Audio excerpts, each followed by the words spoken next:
বাংলার কোচ পিকে বন্দ্যোপাধ্যায় বলেছিলেন, সুরজিৎ, তোকে পাঞ্জাবিরা ভয় পায় জানিস, তুই দৌড়ালেই বাংলা ঠিকই জিতবে। সুরজিৎ দৌড়ে ও ড্রিবেল করেই একাই শেষ করে দিয়েছিলেন পাঞ্জাবকে। 1977 সালে সঞ্জয় ট্রফির ফাইনালে সুরজিতের দৌড়ের কাছে হার মেনেছিল ইন্দার সিং, হারজিন্দর সিংদের পাঞ্জাব। বাংলা জিতেছিল 3-1 গোলে। ভারতীয় ফুটবলের বিখ্যাত একজন ডিফেন্ডার সুরজিৎ সেনগুপ্ত সম্পর্কে বলেছিলেন, শিল্পী ফুটবলারকে রোজ শক্তি প্রয়োগ করে আটকানো যায় না। একদম সঠিক বলেছিলেন। সেই জন্য ফুটবল প্রেমীরা যেমন ভালোবাসেন মেসি, রোনাল্ডো, মারাদোনাদের, তেমন তাদের হৃদয়ে আছেন সুরজিৎ সেনগুপ্ত, কৃষাণুদের মতন শিল্পী ফুটবলাররা। শৈলেন মান্নার একটা কথায় সেদিন তার গোটা শরীরে যেন ঝাঁকুনি লাগলো। তিনি বলেছিলেন, মোহনবাগানে খেলবি? সকাল 6:30 হবে। হাওড়া স্টেশনে ট্রেন থেকে নেমে প্রতিশ্রুতিবান সুরজিৎ সেনগুপ্ত 6 নম্বর বাসের দোতলা সিটে বসেছেন। সকাল 7টায় প্র্যাকটিস শুরু হবে। মনে মনে ভাবছেন, আজ বোধহয় একটু দেরিই হয়ে গেল। হঠাৎ তার চোখে পড়ল কিংবদন্তি শৈলেন মান্না একাই বাসে উঠেছেন। খিদিরপুরের প্রতিভাবান ফুটবলারকে তিনি চিনতে পারায় তরুণ ফুটবলারটি খুবই উচ্ছ্বসিত। শৈলেন মান্না তাকে পাশে নিয়ে বসলেন। বাস তখন হাওড়া ব্রিজ ধরে ছুটছে।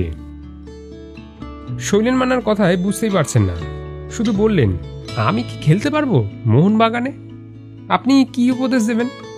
শৈলেন মান্না বললেন, এটাই উপযুক্ত সময়, আমি বলছি তুই মোহনবাগানে খেল। সুরজিৎ সেনগুপ্ত দুরন্ত সব পাস বাড়াতেন। তার থেকেও বড় কথা হলো তিনি টিম ম্যান। জীবনে প্রথমবার বড় দলের জার্সি চাপিয়ে গোল পেলেন। বড় ম্যাচে ভালো খেলে মোহনবাগান দলে নিয়মিত জায়গা পেতে তার সমস্যা হয়নি। মাঝে এসে যায় দলবদল। ইস্টবেঙ্গলের অফার থাকলেও 1973 সালটা মোহনবাগানই খেলেছিলেন তিনি। ক্রমেই কলকাতা ময়দান অনুভব করল সুরজিৎ সেনগুপ্ত নামের একজন শিল্পী ফুটবলারদের আবির্ভাব হয়েছে। শুধু গতি নয়, ইনসাইড আউটসাইড দুদিকে দুরন্ত ডচ করতে পারেন। চমৎকার স্কিল, নিখুঁত ফাইনালে পাস, একেবারে পরিচ্ছন্ন ফুটবলার।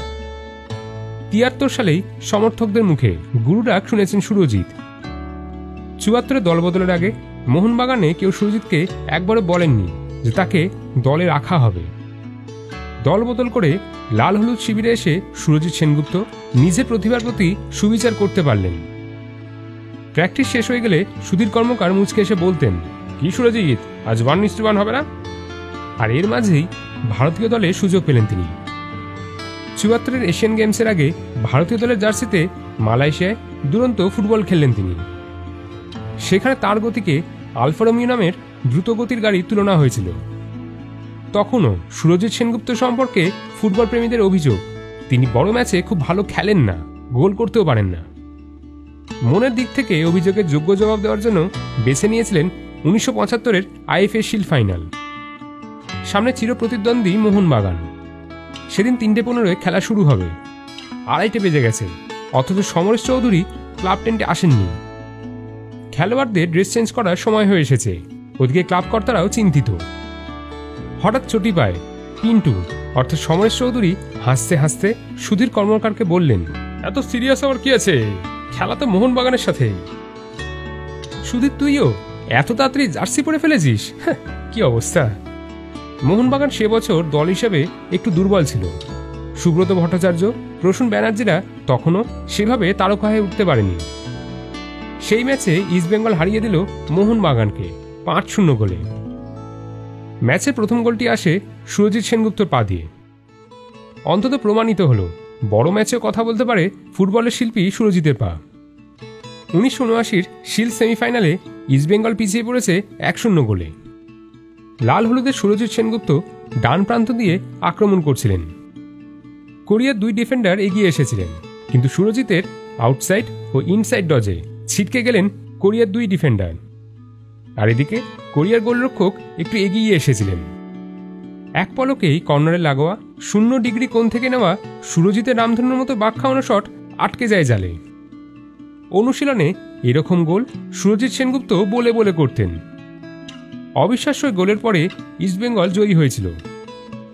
ফুটবল বিশেষজ্ঞ হিসেবে ট্রেনিং ক্যাম্পে প্রতিভার খোঁজে গিয়ে তুলে এনেছেন বাইচুং ভুটিয়াকে। পেশাদার সাংবাদিকতা করেছেন, চাকরি করেছেন রাষ্ট্রায়ত্ত ব্যাংকে। নিয়মিত শ্রোতা হিসেবে যাতায়াত করেছেন গান বাজনার জলসায়। একজন বহুমুখী প্রতিভার সৃজনশীল মানুষ। কোভিড তাকে আমাদের থেকে কেড়ে নিয়েছে, কিন্তু ফুটবলার সুরজিৎ চিরদিন থাকবে সবার হৃদয়ে। কি তাই তো? কেমন লাগলো আজকের এই ভিডিওটা জানাতে ভুলবেন না কমেন্ট করে।